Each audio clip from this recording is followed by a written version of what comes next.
আমাদের পরবর্তী কোশ্চেনটা হচ্ছে, গরু কেনা থেকে বিক্রি পর্যন্ত কতদিন রাখা হয়?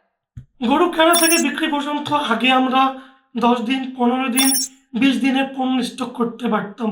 কিন্তু এখন আল্লাহ তাআলার এবং আপনাদের দোয়ায় এতটা বরকত আছে যে আমাদের গরু হাট থেকে আসার পর আমাদের ট্রেড সেন্টারে বেশি নেওয়া লাগে না। আমরা এর আগেই সেল করে দিতে পারি।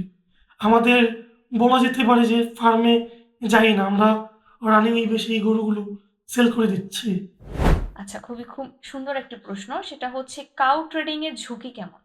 কাউ ট্রেডিং এ আপনার ঝুঁকি বলতে, যেহেতু বাংলাদেশ এখন একটা অস্থিরতায় যাচ্ছে, আহ, প্রত্যেকটা মানে একটা মব জাস্টিসের সময়, তো এখানে ওই অনেক ডাকাতি হচ্ছে, ছিনতাই হচ্ছে। আপনার গরুটা যদি ছিনতাই হয়ে যায়, বা আমি যে ক্লায়েন্টের কাছে গরু বিক্রি করতেছি সে যদি ওই টাকা আটকে দেয়, টাকা যদি না দেয়, সে যদি পালিয়ে যায় বা কোনো কারণে টাকা দিল না, তো এইগুলো হলো ঝুঁকি।